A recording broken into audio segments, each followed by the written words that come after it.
দিনটা ছিল আগস্ট মাসের ৫ তারিখ ২০২৪। আপনারা সবাই জানেন আমাদের দেশের তরুণ ছাত্রছাত্রীরা অনেক কষ্ট করে একরকম যুদ্ধ করে তাদের রক্তের বিনিময়ে এই দেশটাকে আরও একবার স্বাধীন করেছে। খবরটা যখন ছড়িয়ে পড়ছিল বাসার সামনে দিয়ে লাখ লাখ মানুষ, মানে হাজার বললে কম হবে, এই জন্যই লাখ বলতেছি, এত মানুষ আমি আমার জীবনেও একসঙ্গে কোথাও দেখিনি। তো এত মানুষের ঢল দেখে আমরাও আর ঘরে বসে থাকতে পারছিলাম না। বাবুদের নিয়ে রাস্তায় নেমে পড়েছিলাম। সাথে আপনাদের ভাইয়া ছিল, আমার ছোট ভাই ছিল। ৭১-এর বিজয়টা তো আসলে নিজের চোখে দেখিনি, আর আমার বাচ্চারাও দেখেনি। তো ভাবলাম ২৪-এর এই বিজয়টা ওরা নিজের চোখে দেখুক।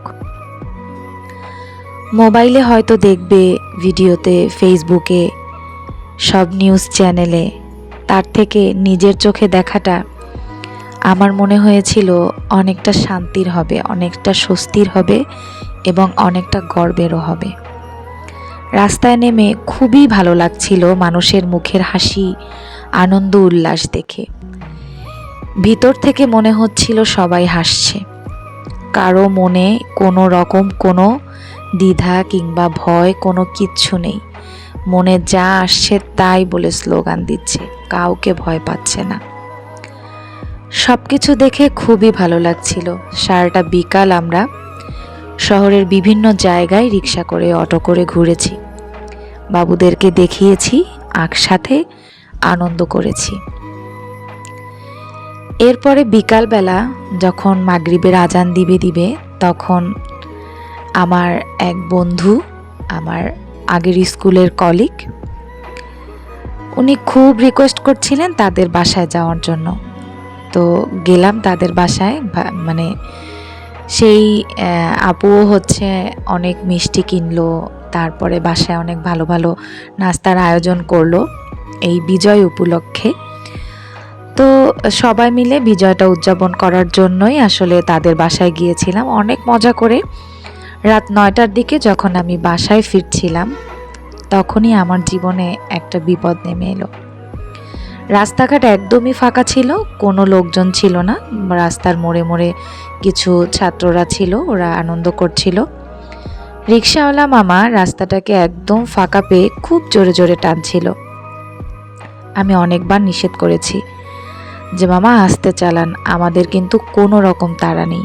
মামা আমাকে বলছিল কোনো সমস্যা নাই আপু, রাস্তা একদমই ফাঁকা আছে।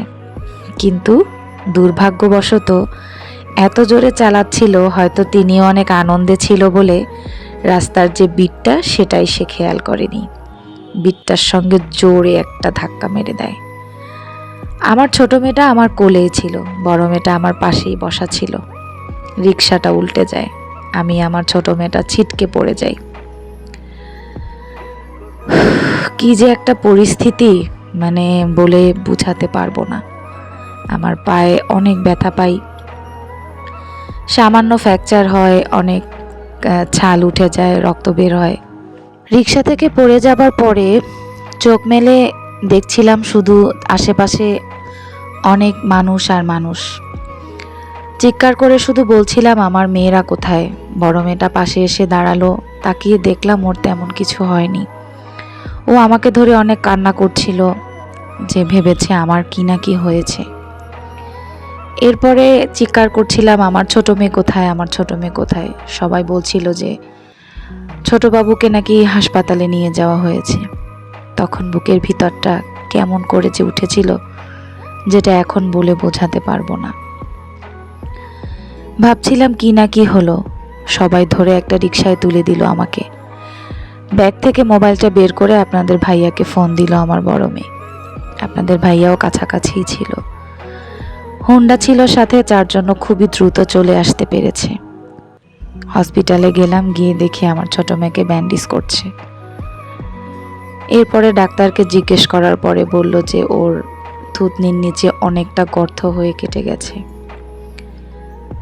পরে দেখলাম যে ওর নিচের ঠোঁটটাও দাঁত ঢুকে এপাশ থেকে ওপাশ বেরিয়ে গেছে।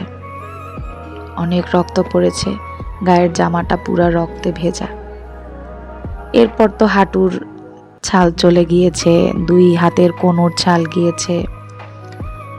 মোট কথা সারা শরীরে আমার ছোট্ট বাচ্চাটা অনেক ব্যথা পেয়েছে।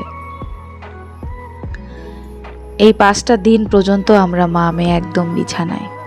আমি তো পা দিয়ে হাঁটতে পারছি না। আজকে একটু মোটামুটি ভালো, যেহেতু 5 দিন হয়ে গেছে অ্যান্টিবায়োটিক খাচ্ছি, ব্যথার ওষুধ খাচ্ছি, তাই ওয়াশরুম পর্যন্ত হেঁটে হেঁটে বিছানা থেকে একটু যাই, এই আর কি। তাও প্রচণ্ড কষ্ট হয়, কিন্তু ডাক্তার বলেছে একটু একটু হাঁটার চেষ্টা করতে। তারপরে আবার একটা এক্সরে করে দেখা হবে যে কি অবস্থা এখন পায়ের। সারা শরীরেই মারাত্মক আকারে ব্যথা পেয়েছি, যেটা বলে বোঝানো যাবে না। শরীরের এমন কোনো জায়গা নেই যেখানে আমি ব্যথা পাইনি। যাই হোক, সবাই আমাদের জন্য দোয়া করবেন। দেশের এই পরিস্থিতিতে একটু আনন্দ করব, সেটাও আর সুযোগ হলো না। সময় লাগবে, আমরা আস্তে আস্তে সুস্থ হচ্ছি, যার জন্য হচ্ছে এতদিন ভিডিও আপলোড করতে পারিনি, আর কোনো রকম কোনো ভিডিও দেখতেও পারিনি। মন মানসিকতা অবস্থা খুবই খারাপ ছিল, ইচ্ছেও করেনি। শরীরে আসলে শান্তি না থাকলে, মনে শান্তি না থাকলে কিছুই ভালো লাগে না।